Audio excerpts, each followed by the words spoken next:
I never thought the man I loved would try to destroy me, with the very legal system meant to protect people like me. My name became a headline. My face was plastered across tabloids. And the billionaire who promised me the world. He hired an army of lawyers to silence me forever. They say money can't buy everything, but it can buy enough lawyers to make your life a living hell. It can buy enough influence to turn your truth into a lie. And it can buy enough power to make you question if speaking up was worth it at all. This is the story of how I fell in love with one of the wealthiest men in Europe, how I discovered the darkness behind his empire, and how filing allegations against him turned into the biggest legal battle of my life. Before we begin, let me say a prayer for anyone who's ever felt powerless against someone with unlimited resources. Dear God, grant strength to those who speak their truth despite the cost, courage to those who stand alone against giants, and justice for those whose voices have been silenced by fear. May this story remind us that power built on lies will eventually crumble, and that truth, though buried, always finds a way to surface. Amen. Let me take you back to who I was before everything changed. I grew up in a small town in northern England, the kind of place where everyone knows everyone and dreams of escape are common but rarely fulfilled. My mother worked double shifts as a nurse.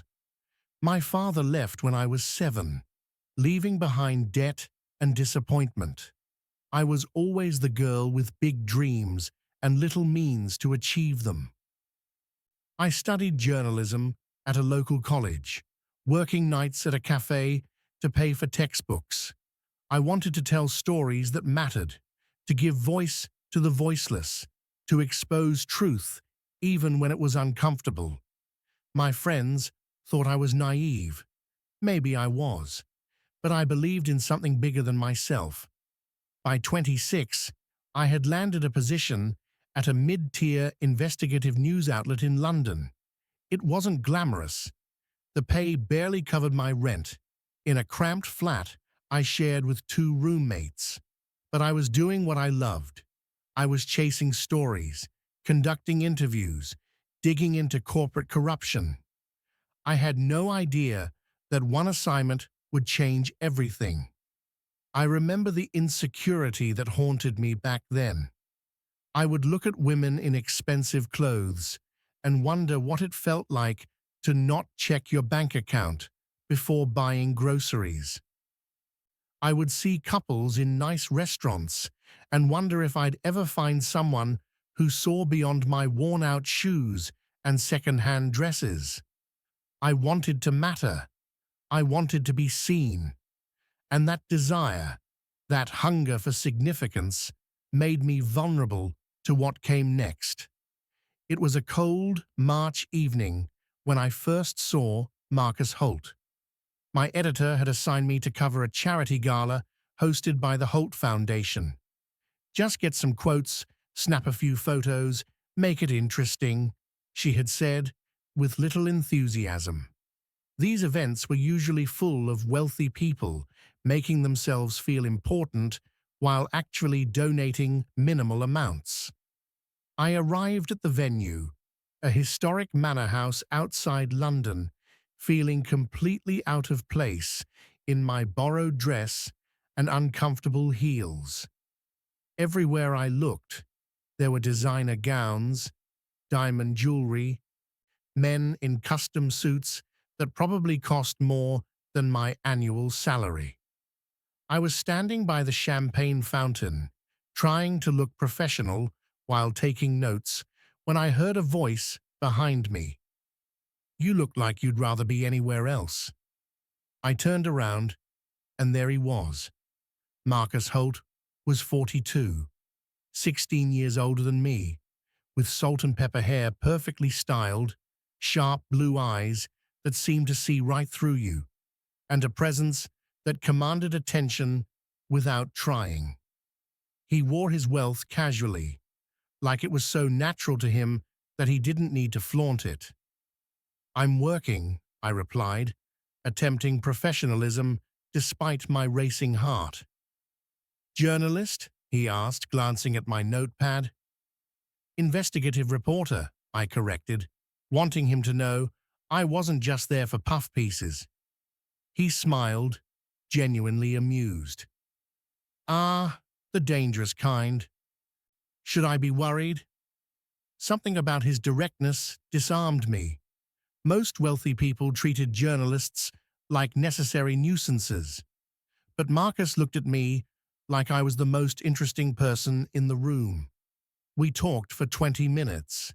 He asked about my work, my aspirations, what stories I cared about. He listened, actually listened, in a way that made me feel valuable.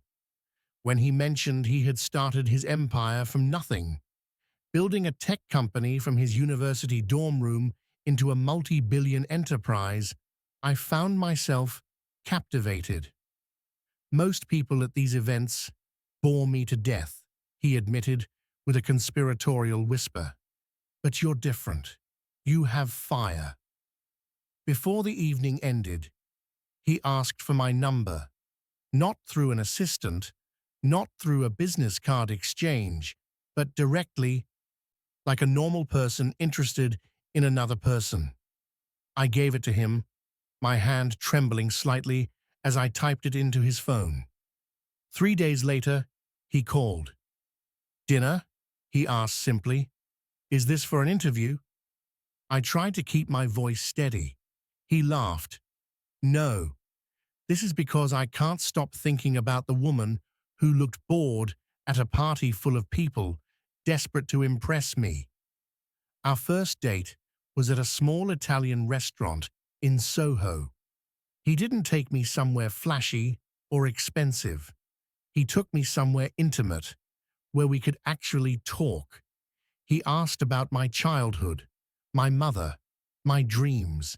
He told me about his own struggles, about building his company against impossible odds, about the loneliness that came with success.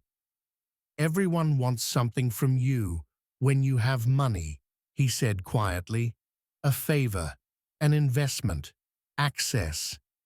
But you looked at me like I was just a man at a party. I haven't felt that in years." I fell for him that night. Not for his money, but for the vulnerability he showed me, for the way he made me feel seen and valued. Over the next few weeks, we met regularly. Coffee dates, walks through parks, late-night conversations that stretched until dawn. He was attentive, thoughtful, romantic, in ways I had only read about in novels. 6 weeks after we met, he invited me to his home. It was a sprawling estate in the countryside, the kind of place you see in magazines but never imagine actually entering. As we drove through the gates, I felt a mixture of excitement and intimidation. "Welcome to my world," he said, watching my reaction. That night, standing on his terrace, overlooking acres of manicured gardens, he kissed me for the first time. And in that moment, I believed I had found something real. I believed I had found love. The next year of my life felt like a fairy tale written by someone with an unlimited budget. Marcus didn't just date me, he consumed me in the most intoxicating way possible. Within months, I had moved into his estate. My cramped London flat became a distant memory, replaced by a bedroom larger than my entire previous apartment. Every morning, I woke up in Egyptian cotton sheets. Breakfast was prepared by a private chef. My coffee was always exactly how I liked it, waiting for me before I even asked. He bought me clothes, not because I asked, but because he wanted to see me in beautiful things. Designer dresses appeared in my closet. Jewelry boxes arrived with notes. "This reminded me of you," shoes, handbags, perfumes. Everything I could possibly want materialized before I even knew I wanted it. "You deserve to be treated like a queen," he would say, kissing my forehead. We traveled constantly, private jets to Paris for weekend getaways, a villa in Tuscany for my birthday, a yacht trip along the Greek islands just because it was Tuesday. The world became our playground, and money was never an object, never even a consideration. I remember standing on the deck of his yacht, watching the sunset over Santorini, thinking, "This is my life now. This is real." My friends from my old life slowly faded away, not intentionally, but naturally. How could I relate to their struggles with rent and student loans when I was living in a mansion? How could I complain about anything when I had everything? My job at the news outlet became something I barely maintained. Marcus encouraged me to take a leave of absence. "Focus on yourself," he said. "You've worked so hard. You deserve a break. When you're ready, I'll help you start your own publication. Something bigger, better." It sounded perfect. He sounded perfect. He introduced me to his world. Charity galas, where I rubbed shoulders with celebrities and politicians. Business dinners, where deals worth millions were discussed casually over wine. Private events, where I learned that the truly wealthy don't show off their wealth, they simply live in a different reality. His friends welcomed me, or at least they pretended to. The wives smiled and asked about my background, with thinly veiled curiosity. "How refreshing," one of them said, "that Marcus found someone so authentic."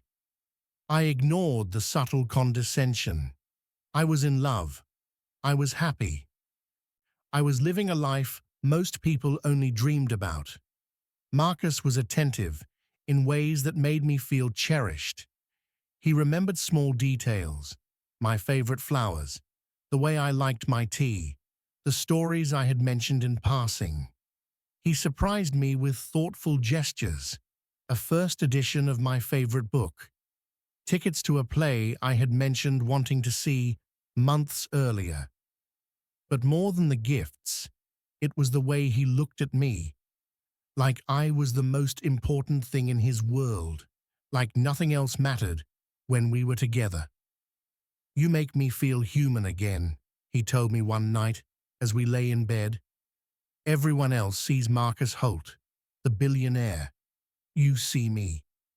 I believed him completely. Sex was intense, passionate, consuming. He was generous and attentive, always making sure I was satisfied before himself. Our physical connection felt like proof of something deeper, something real. Months turned into a year. He proposed during a private dinner at his estate, the ring of flawless diamond that caught the candlelight like captured stars. "Make me the happiest man alive," he said, dropping to one knee. "Marry me." I said yes through tears of joy. The engagement announcement made headlines. Journalists I used to work with suddenly wanted interviews. My phone exploded with messages from people I hadn't heard from in years. Everyone wanted to know how I had landed the most eligible billionaire in Europe. I felt like Cinderella, like I had won the lottery, like life had finally rewarded me for years of struggle. Looking back now, I realize that's exactly how he wanted me to feel. Grateful, dependent, too dazzled by the luxury to notice what was hiding beneath the surface. But back then, I was blind. Happily, willingly blind. The dream was too beautiful to question. The first crack appeared 6 months into our engagement. We were at his estate, and I woke up around 2 in the morning to find his side of the bed empty. This wasn't unusual. Marcus often worked late, taking calls with international partners across different time zones. I went downstairs to find him, thinking maybe we could have a late-night conversation like we used to. As I approached his study, I heard his voice, low and tense. "I don't care what it costs. Make it disappear. I'm not having this conversation again." I froze outside the door. If she talks, deal with it. Quietly. Do I make myself clear? The coldness in his tone made my blood run cold. This wasn't the Marcus I knew. This was someone else entirely. When I pushed the door open, he spun around, his face flashing with something I had never seen before. Anger, fear. It was gone in an instant, replaced by his usual warm smile. "Darling, what are you doing up?" "Who are you talking to?" I asked, my voice smaller than I intended. "Just business. Nothing for you to worry about." He crossed the room and kissed my forehead. "Come on, let's get you back to bed." He never answered my question directly, and I, like an idiot, let it go. After that night, I started noticing things I had overlooked before. Phone calls that Marcus would step outside to take, even in the middle of dinner. Text messages that made his expression harden before he deleted them. Meetings with men in expensive suits who looked more like fixers than business partners. There was an entire wing of the estate I had never been allowed to enter. "Just storage and old files," Marcus had explained casually. "Nothing interesting. Trust me, it's boring." But one afternoon, when he was supposedly at a business conference in Frankfurt, I found the door to that wing unlocked. My curiosity got the better of me. I shouldn't have gone in. But I did. The hallway was lined with offices, each more sophisticated than my former news outlet's entire floor. But it was the locked filing cabinets that caught my attention, and the shredder running in an otherwise empty room. I didn't find anything concrete that day, but the feeling of wrongness settled deep in my stomach. Marcus's behavior started shifting too. Subtle changes that individually seemed insignificant, but together painted a disturbing picture. He became possessive. Questions about where I had been, who I had talked to, why I hadn't answered his text within 5 minutes. Always phrased with concern, always justified as caring, but the undertone was control. "I just worry about you," he would say. "You're too trusting, too innocent. The world is dangerous, especially for someone connected to me." He discouraged me from maintaining my old friendships. "They don't understand our life," he said. "They'll just be jealous and create drama." He suggested I stop considering returning to journalism. "Why would you want to go back to that stressful life? You have everything here. Just focus on planning the wedding, on being happy." The wedding planning itself became strange. Marcus insisted on controlling every detail: the guest list, the venue, even my dress. "I have very specific security requirements," he explained, "for both our safety." I met with his head of security once, a severe man named Thomas, who gave me a device to carry at all times. "Emergency protocol," Thomas said, without elaboration. "Mr. Holt insists." "Emergency protocol for what?" I asked. Thomas just looked at me with an expression that made my skin crawl. "You never know." Then there were the women. I started noticing how certain women at events looked at Marcus, not with admiration, but with something else. Fear, recognition. I couldn't quite place it.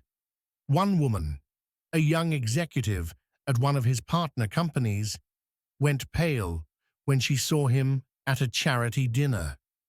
She made an excuse and left within minutes. When I asked Marcus about it later, he shrugged. "She's probably intimidated. I'm considering dissolving our partnership. Business makes people nervous." But I had seen her face. That wasn't nervousness. That was terror. I started doing what I had been trained to do as a journalist. I started investigating. Late at night, when Marcus was asleep, I would search his name combined with keywords: allegations, lawsuit, scandal. Most results were glowing profiles and business success stories. But buried deep, I found fragments: a deleted blog post archived on a random site, a sealed court case with minimal details, a woman's name that appeared and then vanished from all records. I told myself I was being paranoid, that loving someone meant trusting them, that my investigative instincts were creating problems where none existed. But deep down, I knew something was very wrong. The dream was cracking, and I was too afraid to look directly at what was underneath. The truth came to me through the most unexpected source: a woman named Sophie. It was a rainy evening in October. Marcus was in Singapore for business, or so he said. I was alone at the estate, restless and unable to shake the feeling that had been growing for months. The doorbell rang at 8:30. When I opened it, a woman in her early 30s stood there, drenched from the rain, mascara running down her face. "You need to know what he is," she said, before I could even ask who she was. "Before it's too late for you too." Sophie was a former junior executive at one of Marcus's companies. Over tea in my massive kitchen, she told me her story with shaking hands and a voice that broke repeatedly. 5 years ago, Marcus had taken an interest in her. The same attention, the same charm, the same promises. She was young, ambitious, grateful for his mentorship, until the mentorship became something else, until his help came with expectations, until saying no became dangerous. He made it clear that my career depended on keeping him happy, she said, staring into her cup. And when I finally tried to stand up to him, he destroyed me, blacklisted from the industry, legal threats, made sure no one would hire me or believe me. My hands went cold. "Why are you telling me this?" "Because I saw the engagement announcement. Because I know he's doing it again. Because you deserve to know before you marry him." She handed me a flash drive. "These are documents, NDAs from other women, settlement agreements, evidence of payoffs to make allegations disappear. I've been collecting this for years, waiting for the right moment." I stared at the small device, my entire world tilting. "There are 8 of us that I know of," Sophie continued. 8 women he's harassed, coerced, or worse. All of them silenced with money and threats. All of them too afraid to speak publicly because of what he did to me when I tried. After she left, I sat alone in that enormous house, the flash drive burning like acid in my palm. I wanted to dismiss it, to believe Sophie was lying, seeking revenge, trying to sabotage my happiness. But everything inside me, every instinct I had developed as an investigative journalist, told me she was telling the truth. That night, I opened the files, page after page of legal documents, non-disclosure agreements signed by young women who had worked for Marcus's companies, settlement amounts in the hundreds of thousands, sometimes millions, detailed allegations of harassment, coercion, abuse of power. One woman described being pressured into a relationship after he promoted her, then being threatened with career destruction when she tried to end it. Another detailed how he had used his influence to isolate her from colleagues, making her dependent on his approval. There were emails, text messages, documented patterns of behavior that made me sick. This wasn't just a powerful man taking advantage of his position. This was systematic, calculated, repeated across years. And then I found the file that shattered me completely.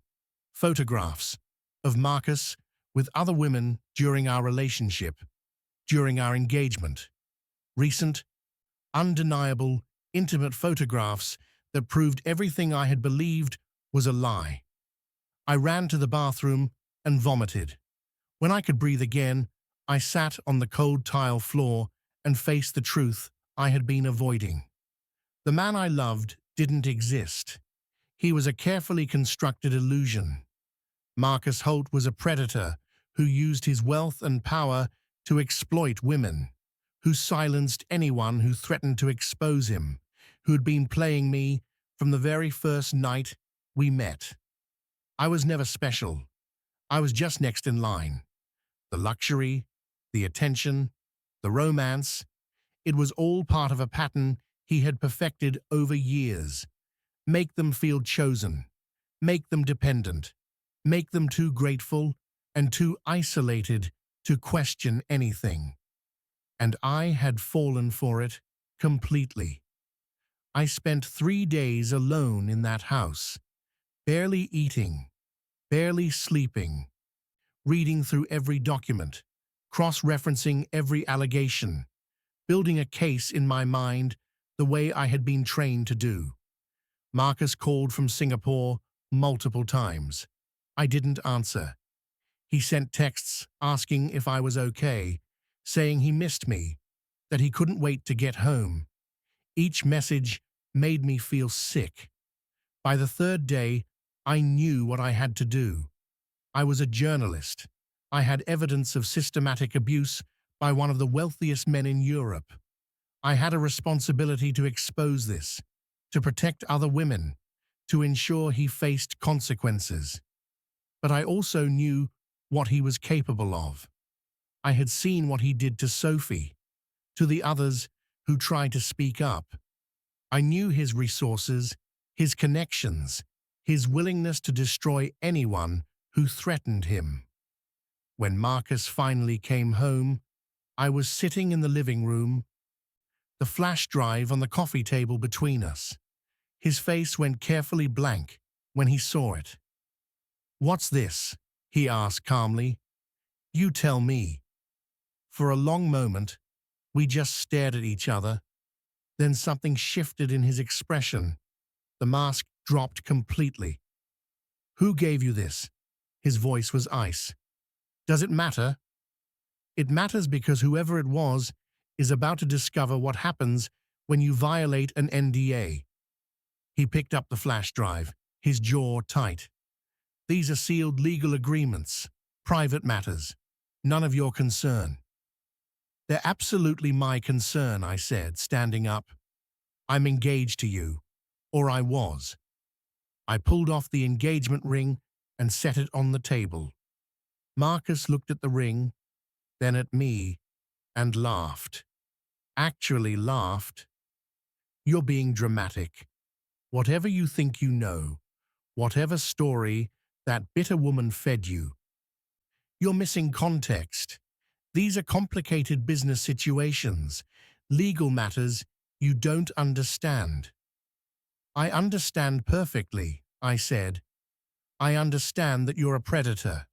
I understand that you've been using your power to abuse women for years.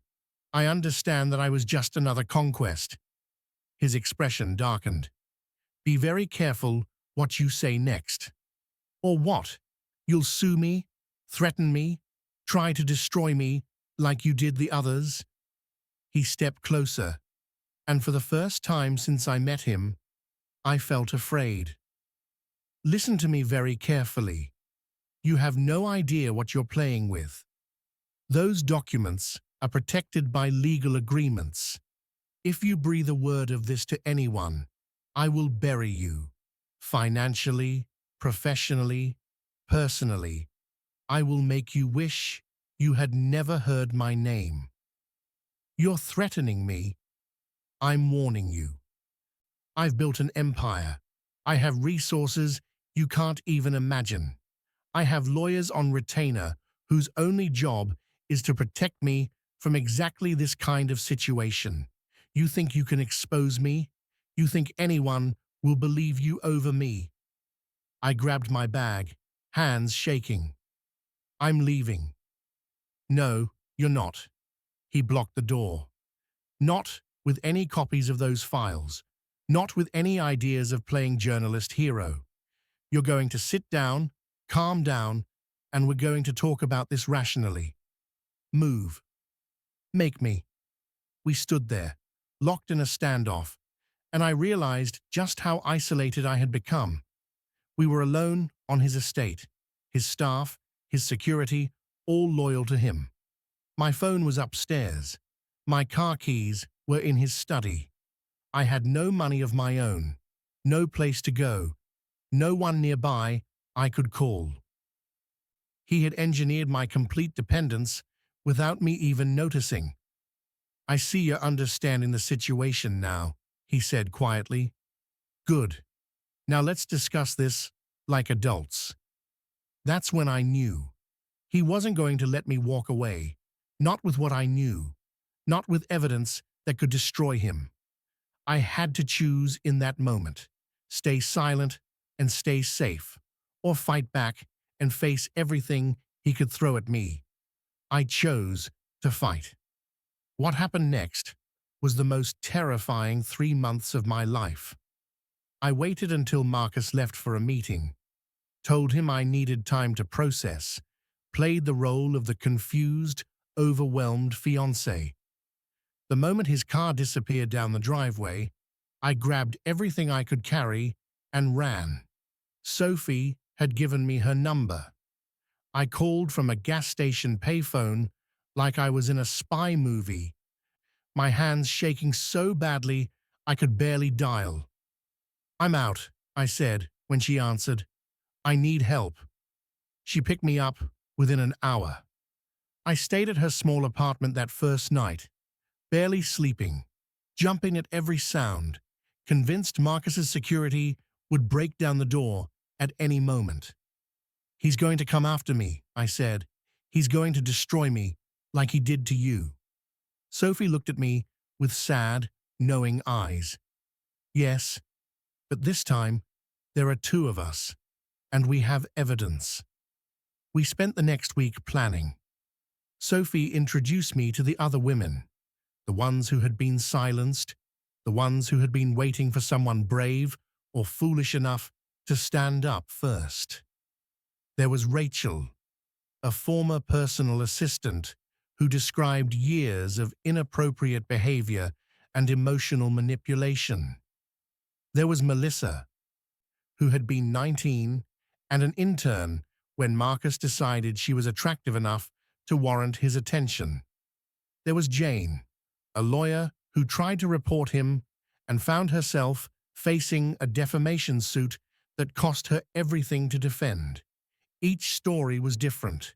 Each story was the same. The pattern was undeniable. Together, we decided to file a formal complaint with authorities and go public with our allegations. We found a lawyer willing to take the case, a fierce woman named Barbara, who specialized in taking on powerful men. This won't be easy, Barbara warned us. He has resources. He will fight dirty. Your lives will be examined under a microscope. The media will tear you apart. His lawyers will try to discredit, intimidate, and exhaust you. Are you prepared for that? I thought about backing out. Every logical part of my brain screamed that I should disappear, change my name, forget this ever happened. But then I thought about the next woman Marcus would charm and manipulate, The next career he would use as leverage. The next life he would damage. I'm prepared, I said. I wasn't. Not really. Nothing could have prepared me for what Marcus Holt unleashed. The lawsuit started within 48 hours of us filing our complaint. Marcus didn't just sue me. He sued all of us. Defamation, breach of contract, violation of NDAs, theft of confidential documents. Every possible legal angle his army of lawyers could construct. The amounts were staggering. He was suing me personally for $50 million. $50 million. More money than I could earn in 10 lifetimes. It's a slap suit, Barbara explained. Strategic lawsuit against public participation. He's not trying to win. He's trying to silence you through financial intimidation. He wants you to drop everything because you can't afford to defend yourself. But defense still cost money. Money I didn't have. My small savings evaporated in weeks. Barbara worked pro bono, but there were filing fees, expert witnesses, investigative costs. The media coverage was brutal.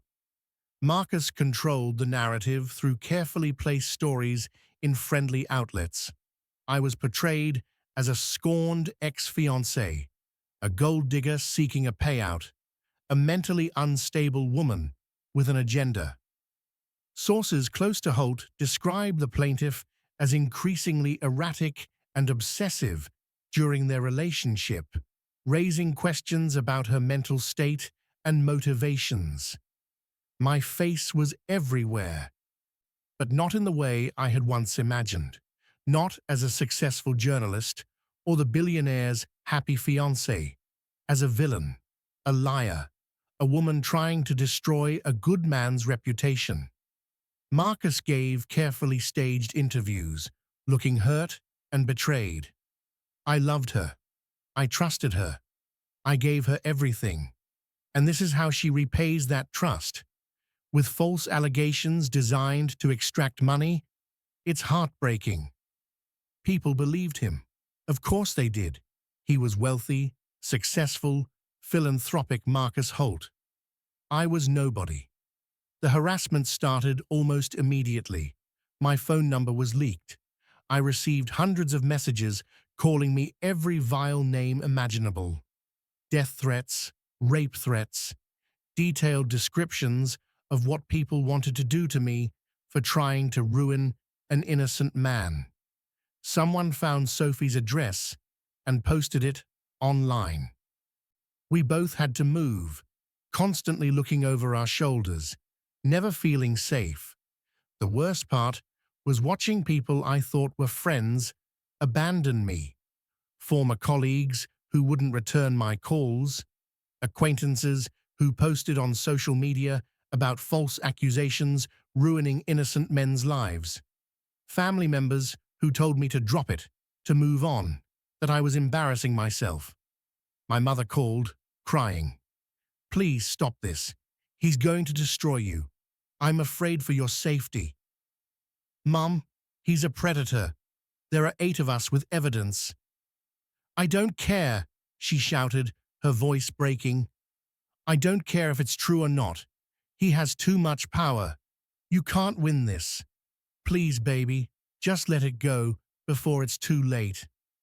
But it was already too late. I was in too deep to turn back.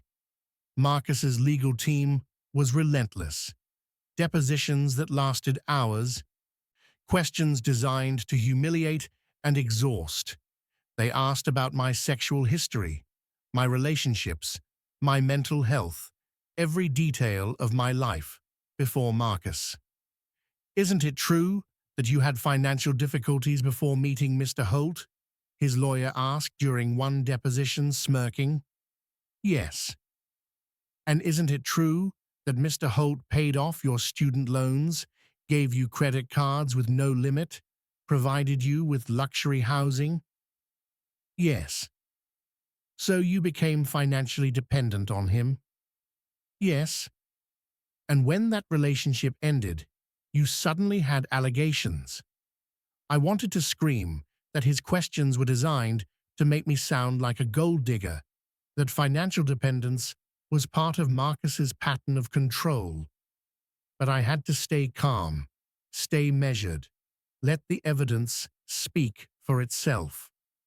Some nights I would lie awake, wondering if I had made a terrible mistake, wondering if silence would have been easier, wondering if my mother was right, that some battles can't be won. But then I would think about Melissa, who was 19 when Marcus started grooming her, or Rachel, who still had nightmares about his threats, or Sophie, who had lost years of her life to fear and shame. And I would remember that this wasn't just about me anymore. The turning point came from an unexpected place: investigative journalism, my old world coming to save me. A reporter named Adrian from a major international news outlet had been following the case. Unlike the tabloids printing Marcus's PR statements, Adrian was actually investigating. He reached out to me through Barbara. "I've been digging into Holt's business practices. There's more here than just the harassment allegations.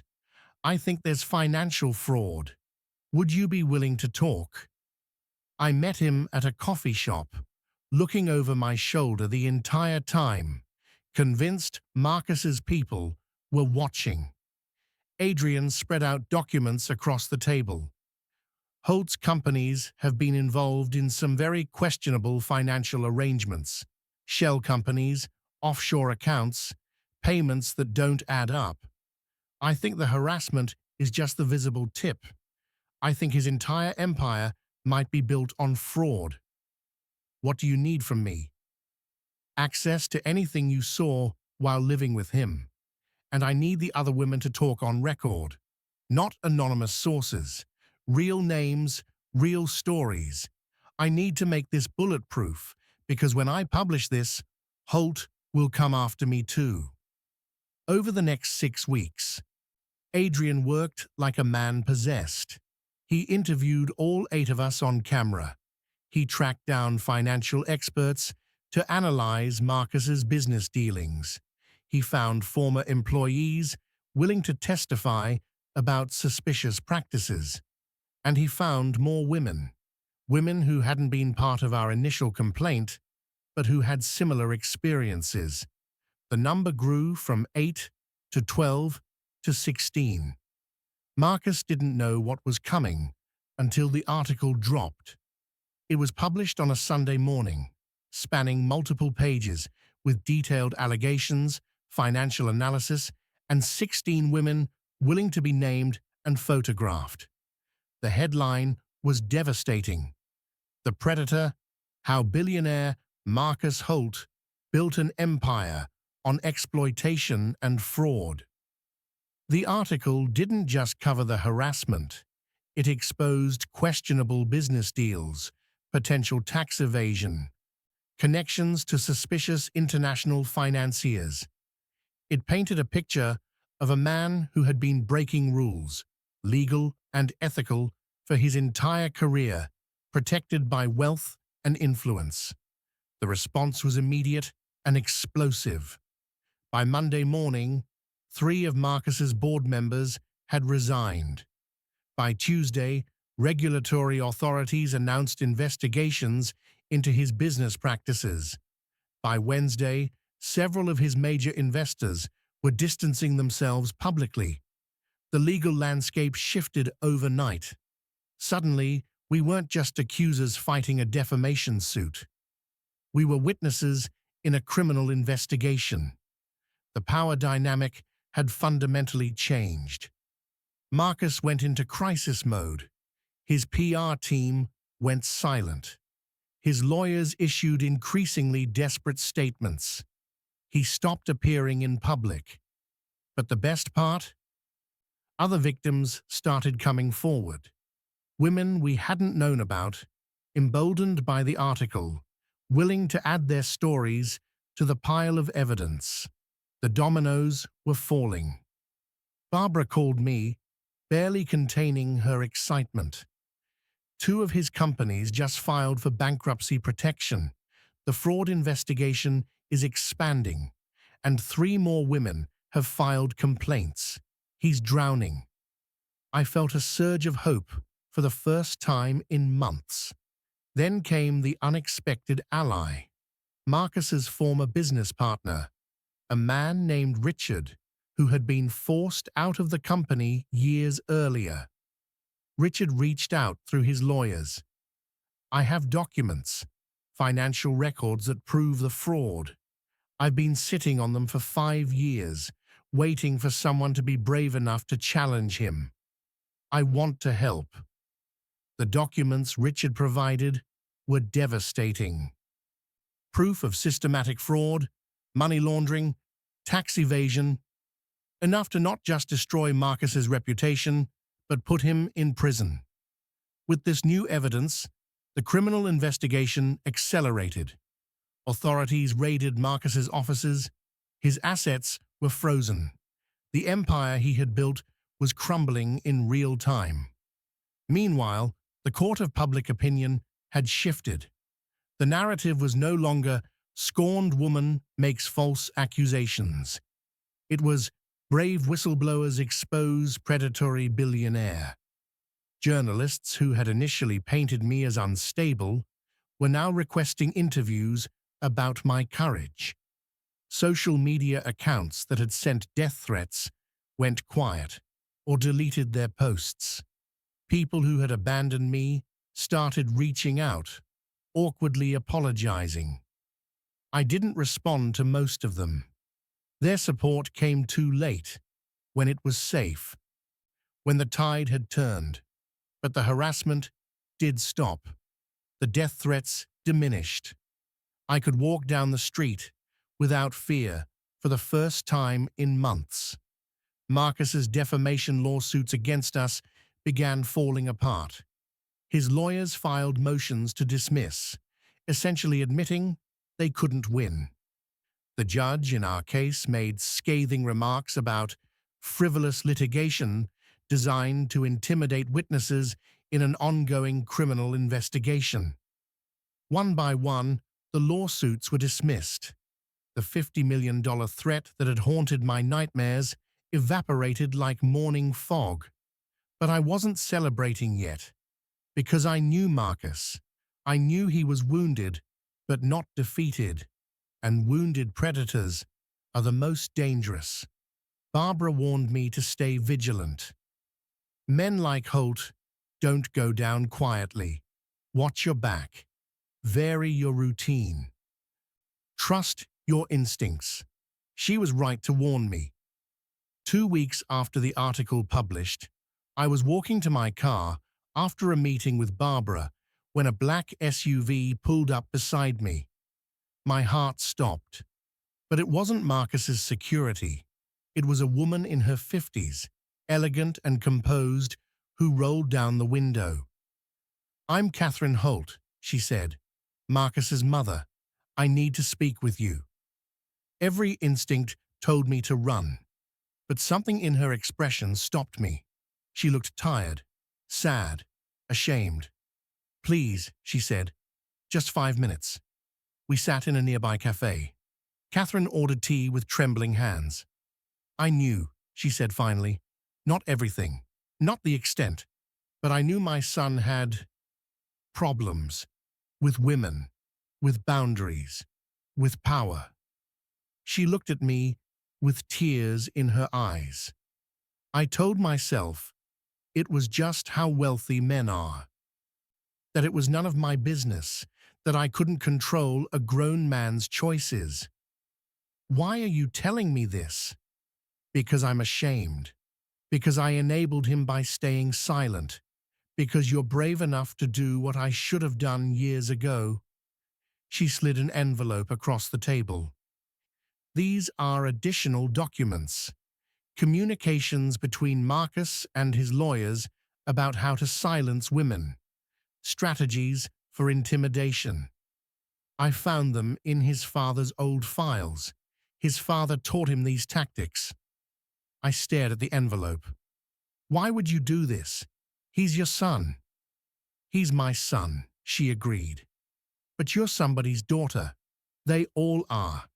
And I can't live with myself knowing I could have helped and didn't.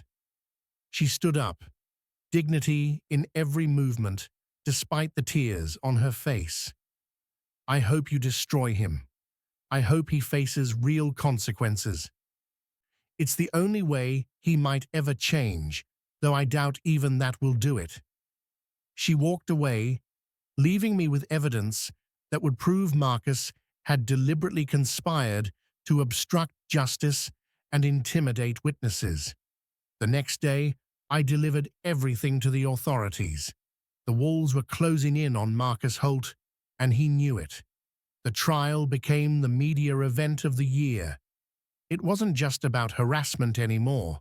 The charges had expanded: fraud, money laundering, tax evasion, obstruction of justice, witness intimidation.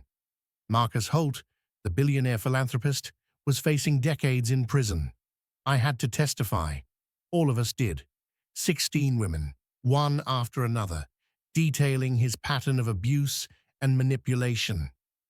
The courthouse was surrounded by media every single day, protesters on both sides, some supporting us, some calling us liars. Security was intense because of credible threats against several of us. The day I took the stand was surreal. The courtroom was packed. Cameras weren't allowed inside, but I knew everything I said would be reported, analyzed, twisted by various media outlets. I sat in the witness box and looked directly at Marcus for the first time in 8 months. He looked different, thinner, older. The confidence that had once defined him was gone, replaced by barely controlled rage.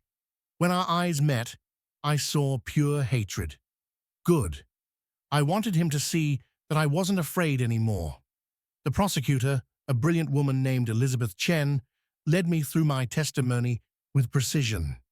My background, how we met, the relationship, the discovery, the threats, every detail laid out systematically. And when Mr. Holt discovered you had evidence of his pattern of harassment, what did he say? I looked at the jury, 12 ordinary people who would decide Marcus's fate. He said he would bury me, financially, professionally, personally. He said he had resources I couldn't imagine, and lawyers whose only job was to protect him from situations like this. Did you believe him? Absolutely. I had seen what he did to other women who crossed him. I knew he meant every word. Why didn't you stay silent? I paused, gathering my thoughts, because I knew if I did, there would be another woman after me, and another, and another. Someone had to stop the cycle, even if it cost me everything. The defense attorney's cross-examination was brutal but expected. He tried to paint me as a gold digger, as emotionally unstable, as someone with an agenda. Isn't it true that you accepted expensive gifts from Mr. Holt? Yes. That you lived in luxury for over a year? Yes. That you enjoyed the lifestyle his wealth provided? Initially, yes. And when that lifestyle was threatened, you made these allegations. I looked at him steadily. I made these allegations when I discovered I wasn't the first woman he had manipulated and abused. When I realized the lifestyle was built on exploiting vulnerable women. When I understood that my silence would make me complicit in his future crimes. The defense attorney tried another angle. You're a journalist, correct? Someone trained in investigation and storytelling? Yes. Someone who knows how to construct a compelling narrative. I saw where he was going. Someone who knows how to find evidence and verify facts. Yes, someone who might fabricate a story to advance their career. Objection. Elizabeth was on her feet. The judge sustained it, but the seed was planted. That's how defense works in these cases. Plant doubt, create alternative narratives, make the jury wonder. But then came the other women. Rachel, Sophie, Melissa, Jane. Each with their own story. Each with their own evidence. Each corroborating the pattern. By the time the eighth woman testified, the defense's theory of a coordinated fabrication was falling apart. You can't coordinate 16 separate fabrications that all align perfectly with documented evidence. The financial crimes were even more damning. Forensic accountants testified about shell companies and fraudulent transactions. Richard, Marcus's former partner, provided devastating testimony about systematic fraud going back over a decade. Marcus's own mother testified for the prosecution. The courtroom went silent when Catherine Holt walked to the stand. Mrs. Holt, you're testifying against your own son. Why? Catherine looked at Marcus with an expression of profound sadness. Because I love him, and because letting him avoid consequences for his actions isn't love, it's cowardice. I was a coward for too long. She detailed conversations where Marcus had admitted to paying off women, to using intimidation tactics, to believing his wealth put him above consequences. She provided emails and recorded phone calls. Marcus's face was stone throughout her testimony, but I saw his hands shaking. The defense tried to salvage the case. Character witnesses testified to Marcus's philanthropy, his business acumen, his charm. His lawyers argued that consensual relationships were being retroactively reinterpreted through the lens of Me Too activism. But the evidence was overwhelming. The pattern was undeniable. The fraud was documented. The prosecution's closing argument was powerful. Elizabeth Chen stood before the jury and said, Marcus Holt believed he was untouchable. He believed his wealth was a shield that would protect him from any consequence. He believed he could use and discard women, commit fraud, obstruct justice, and his money would make it all disappear. This trial is about proving him wrong. This trial is about showing that justice isn't for sale. After 6 weeks of testimony, the case went to the jury. The wait was torture. 3 days of deliberation, while the world speculated. Would they believe us? Would Marcus's wealth and influence create reasonable doubt? Would the system actually hold a billionaire accountable? I couldn't eat, couldn't sleep. Sophie and I stayed together, along with several of the other women, supporting each other through the anxiety. On the 3rd day, we got the call. The jury had reached a verdict. The courtroom was packed even fuller than before. I sat in the front row, surrounded by the other women who had found the courage to speak. Marcus sat at the defense table, his expression carefully neutral, but I could see the tension in his shoulders. The jury filed in. None of them looked at Marcus. That's when I knew. Has the jury reached a verdict? We have, Your Honor. The 4 women stood, holding a piece of paper that held Marcus Holt's entire future. On the count of criminal fraud in the 1st degree. How do you find? Guilty. The word hit like a thunderclap. Marcus's shoulders sagged slightly. On the count of money laundering? Guilty. On the count of tax evasion? Guilty. Count after count. Guilty. Guilty. Guilty. The word repeated like a hammer, driving nails into a coffin. On the harassment and assault charges, Some were guilty, some not guilty, due to statute of limitations or insufficient evidence for criminal charges. But the civil cases were separate, and those were all but guaranteed to succeed now. When the forewoman finished, Marcus Holt had been convicted on 14 criminal counts. He was facing decades in prison. The courtroom erupted, crying, cheering, shouting. The judge banged his gavel, calling for order. Marcus sat frozen, staring at nothing. His lawyers immediately began talking about appeals, about bond pending appeal, but the judge was having none of it. "Mr. Holt, you have been convicted of serious crimes that demonstrate a pattern of believing yourself above the law.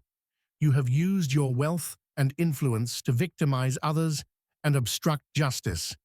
You are a flight risk with the resources to disappear. Bail is denied.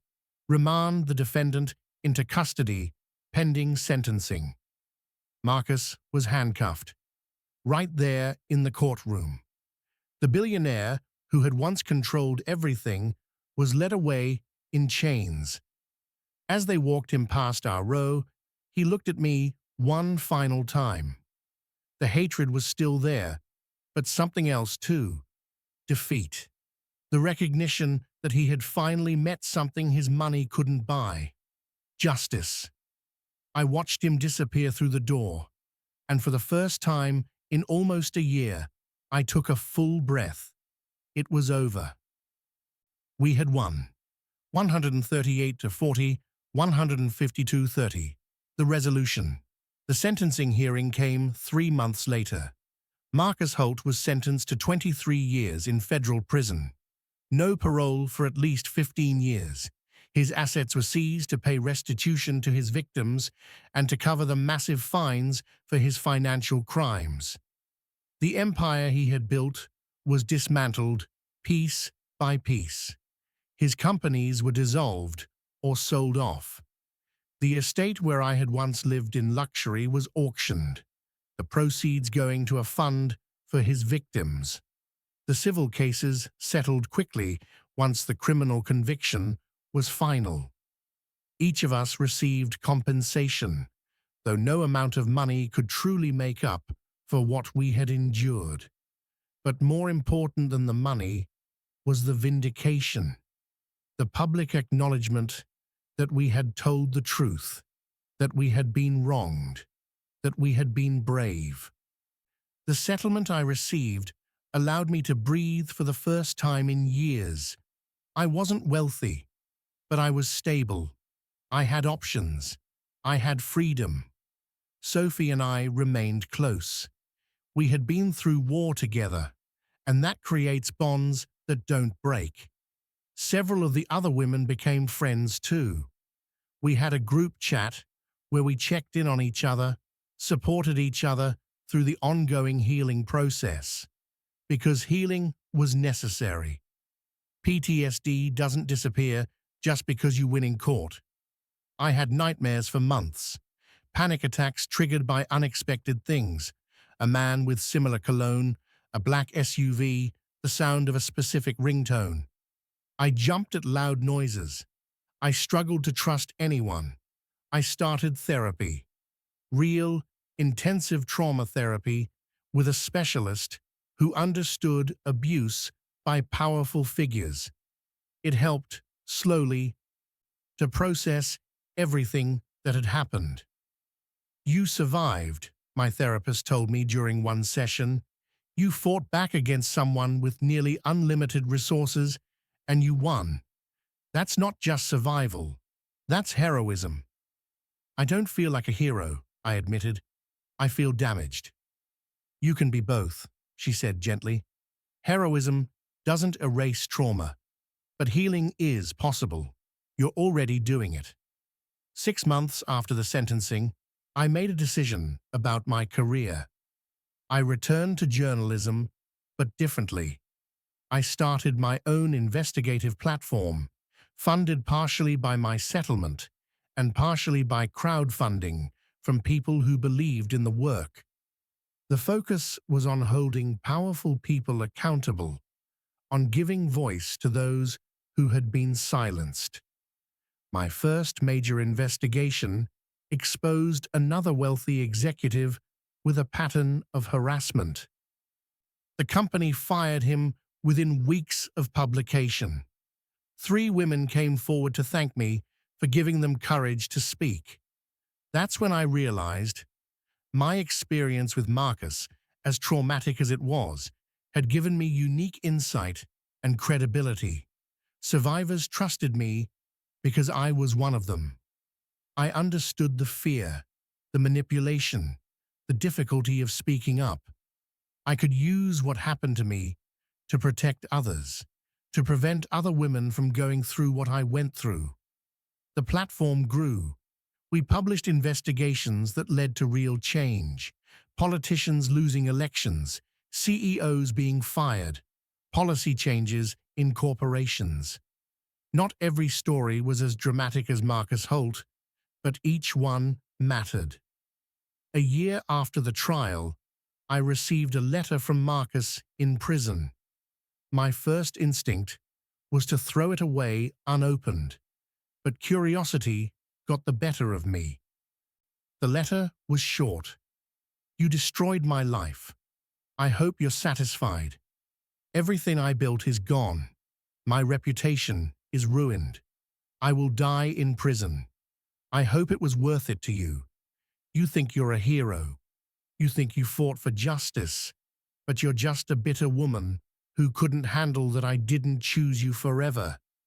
You and your friends colluded to take down a successful man because of your own insecurities and jealousy. I will never admit to what I was convicted of.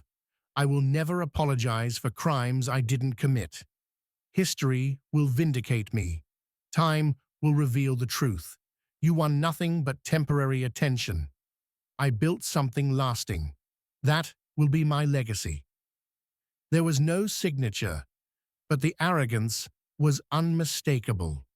Even convicted and imprisoned, Marcus Holt still believed he was the victim, still believed his version of reality where he had done nothing wrong. I threw the letter away. He would never understand, never take responsibility, never change. But that wasn't my problem anymore. He was in prison. His power was gone. He couldn't hurt anyone else. I had done what I set out to do. I had stopped the cycle. 2 years after the trial, I met someone new. His name was Andrew, and he was nothing like Marcus.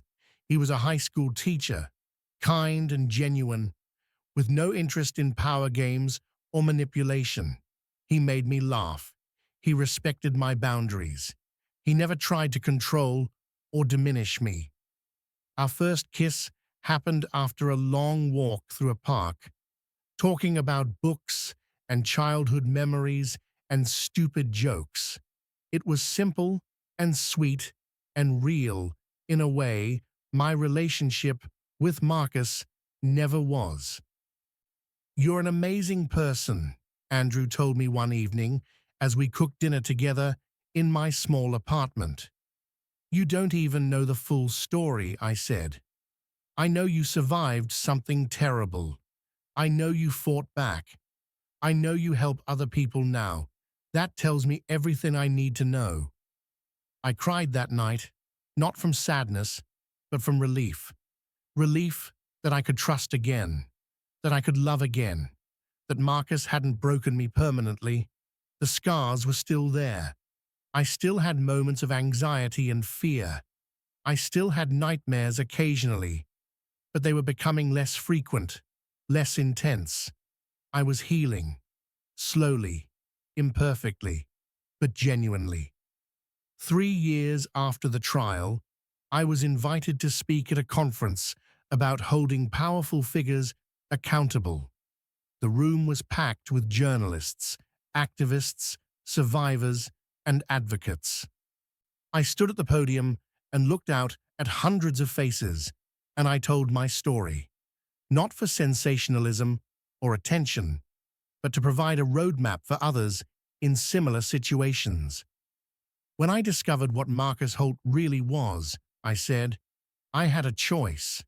I could stay silent and stay safe, or I could speak up and face everything he could throw at me.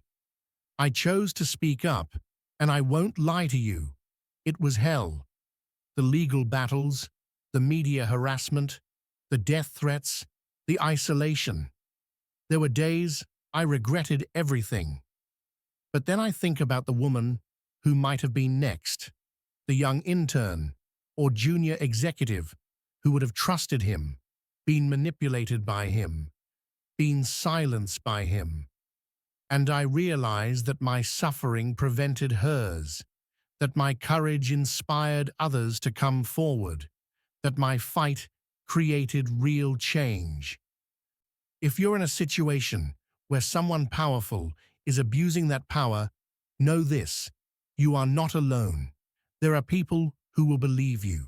There are resources to help you. The system is imperfect, but it can work. Justice is possible. And to those who have already come forward, your bravery matters. Your voice matters. Your truth matters. Keep fighting. Keep speaking. Keep surviving. You are stronger than you know. The standing ovation lasted several minutes. Afterward, dozens of people approached me, some sharing their own stories, some asking for advice, some simply thanking me for giving them hope. One young woman, barely 20, whispered to me, "My boss has been harassing me for months. I've been too scared to report it. But hearing you, I'm going to file a complaint tomorrow." I hugged her. "You've got this. And if you need help, reach out. You don't have to fight alone." That's when I knew. Everything I had endured, every nightmare and legal battle and moment of fear, had meaning. It had purpose. It was creating ripples of change that extended far beyond my own story. Marcus Holt had tried to destroy me. Instead, he had forged me into someone stronger, someone who could help others, someone who wouldn't be silent in the face of injustice. His greatest weapon, fear, had become powerless because I wasn't afraid anymore. 5 years after the trial, I visited the prison where Marcus was incarcerated. Not to see him. I would never give him that satisfaction. But to meet with a group of inmates participating in a rehabilitation program about accountability and change. I didn't tell them who I was initially. I was just a guest speaker talking about justice and redemption. During the Q&A, one inmate asked, "How do you forgive someone who hurt you?" I thought carefully before answering. Forgiveness isn't about them. It's about you. It's about releasing the power they have over your thoughts and emotions. I forgave Marcus Holt not because he deserved it, but because carrying that anger was poisoning me. Forgiveness doesn't mean forgetting or excusing. It means choosing peace over bitterness. Another inmate asked, "Do you think people can really change?" "I think people can change if they want to," I said. "If they take real responsibility for their actions, if they do the hard work of understanding why they hurt others, if they commit to being different. But change is a choice, and many people never make that choice." After the session, the program coordinator told me, "Marcus Holt is in this facility. Did you know that?" I knew. He's not in this program. He refuses to participate in anything related to accountability or rehabilitation. He still maintains his innocence. I wasn't surprised. Some people never change. Some people take their delusions to the grave. But that wasn't my burden to carry anymore. Marcus Holt was a chapter in my life that had ended. The lessons remained, But the man himself no longer had power over me. Today, I'm 34 years old. I run a successful investigative journalism platform that has exposed dozens of abusive power structures. I have a partner who loves and respects me. I have friends who stood by me when it mattered. I have a purpose that gets me out of bed every morning. I'm not defined by what Marcus did to me. I'm defined by how I responded, by my courage, by my resilience, by my refusal to stay silent. Sometimes I think about the girl I was at that charity gala, wearing a borrowed dress and feeling out of place. The girl who was so hungry for significance that she fell for a predator's charm. I want to hug her.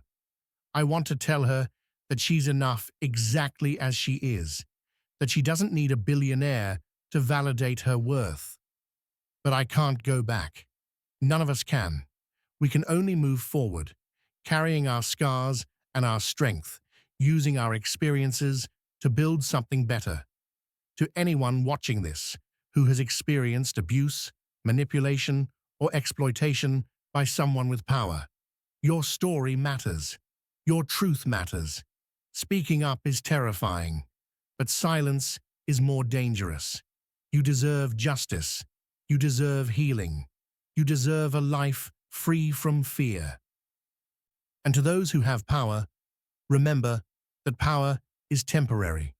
Remember that money doesn't make you untouchable. Remember that the people you hurt don't forget.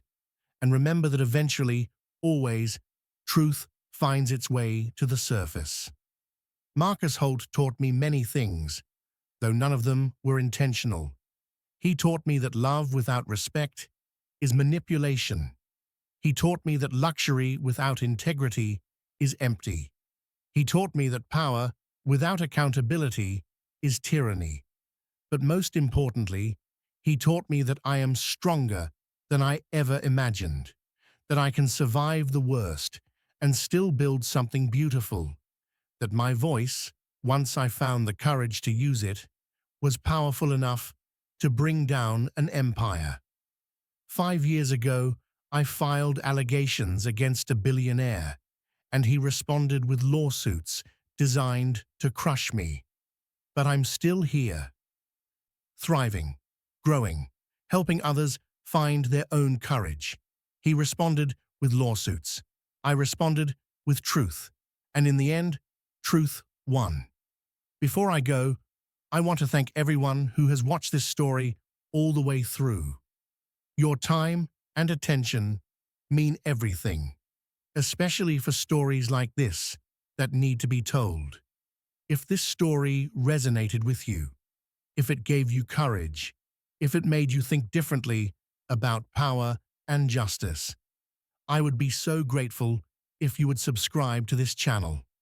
We share stories that matter, stories about real people facing real struggles and finding real strength. Hit that subscription button, turn on notifications, share this video with someone who might need to hear it. Your support helps these important stories reach more people who need them.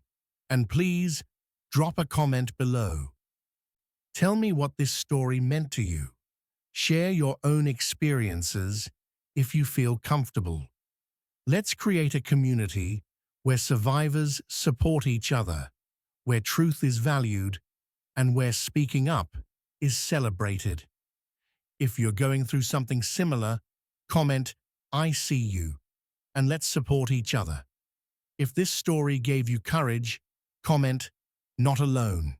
If you believe in justice over power, comment, "Truth wins." Thank you for being here. Thank you for listening. Thank you for believing that stories like this matter. Until next time, remember, you are stronger than you know. Your voice matters. Your truth matters. Never let anyone convince you otherwise. Subscribe, comment, and keep fighting for what's right. This is my story, but it's also our story. Every survivor, every fighter, every person who refused to stay silent. We are not alone, and we will never stop speaking our truth.